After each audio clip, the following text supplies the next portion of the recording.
broken Bakelite cabinets. Just filling Bakelite cracks with adhesive is seldom good enough. The break should be reinforced.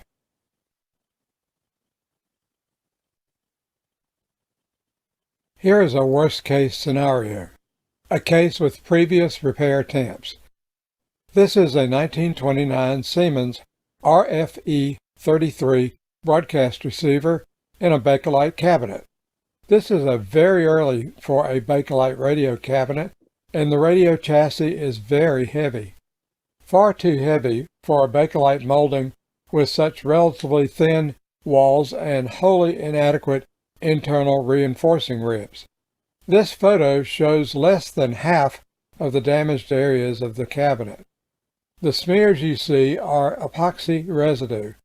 One way to remove it is to lay scrap cloth over the surface and saturate with acetone, lacquer thinner that is. Lay a couple of sheets of plastic wrap over the soaked cotton, then lay a piece of cotton terry cloth on top, followed by a sheet of scrapped MDF shelving or any other material to provide a weighted cushion to keep the solvent against the old adhesive. Be patient. An overnight wait would be ideal. Then remove the softened epoxy with a plastic scraper and rags soaked with more solvent. Before I started my work here, there was an opening crack that I stabilized with this aluminum foil tape.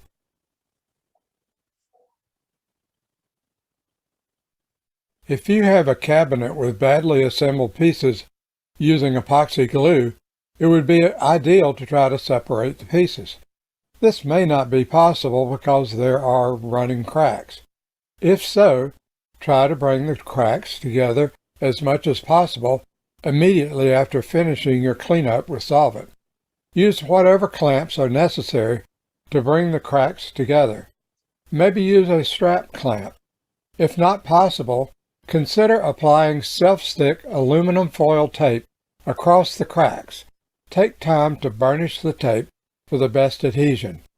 It can be easily removed later with a heat gun set on low.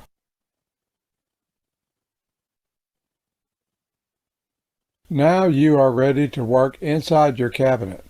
Someone had attempted to apply what I think is a black epoxy potting compound to use as a filler and backing for the cracks that had been glued with some sort of clear two-part epoxy adhesive.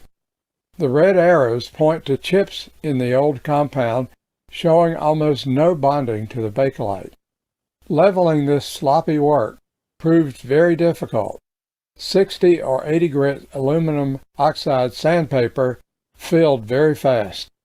The best tool I found for removal is a high-quality slitting saw blade driven by a Dremel tool running at a relatively low speed.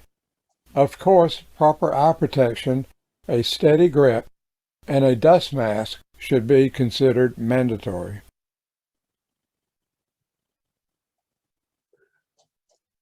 What to use as reinforcement?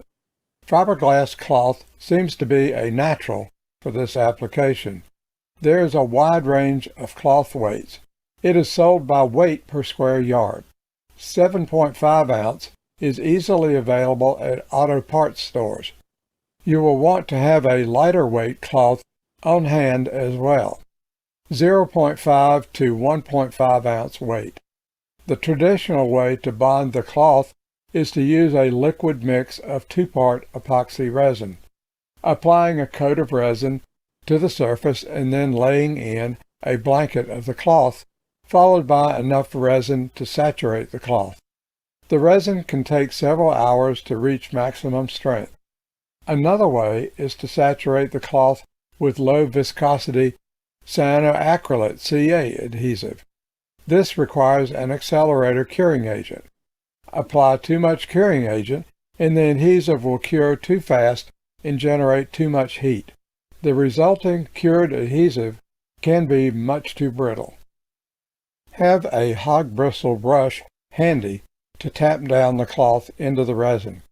Keep the brush thoroughly cleaned in solvent and use when it's completely dry.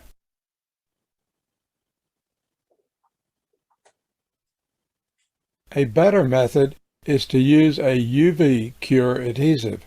These adhesives can provide superior peel strength adhesion to Bakelite. A 50 milliliter bottle of hard-type resin can be in your mailbox from China for less than $10. It is commonly sold for jewelry and other craft uses. Don't buy larger containers. Most products are only usable for a year, maybe a bit longer if refrigerated. The repairs made on this project were extensive, but required only the contents of a 10 milliliter bottle. You can buy a UV cure lamp powered from a USB charger for about $15 on eBay. The charger is not included. Any generic charger, phone charger, rated at a nominal 5 volts at a minimum of 1 amp will work just fine.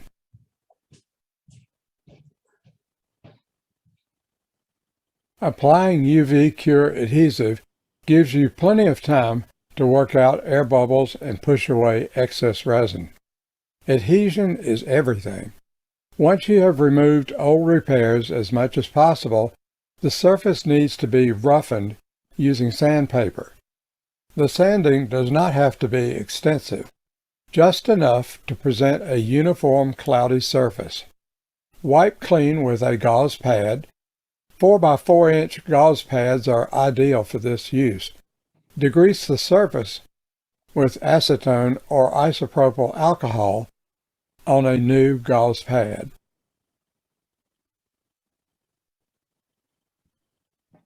This is difficult to photograph.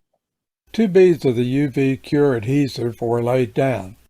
Then a sheet of fiberglass cloth is laid over the adhesives. You use the dry, hog bristle brush and tweezers to position the cloth. Then you lay a sheet of clear mylar film over the cloth. You can now use your finger to massage the resin into the cloth and force air bubbles to the edge of your cloth. You will probably find that you applied too little or too much resin. Carefully lift the mylar sheet and add or remove resin as necessary. Replace the sheet and smooth out again. Keep the sheet in place and bring the UV lamp into position. This lamp, held very close, will cure in 20 seconds through a layer of fiberglass roving cloth. But for best finish, leave an additional minute or 2 before peeling off the mylar film. You will have an almost transparent patch.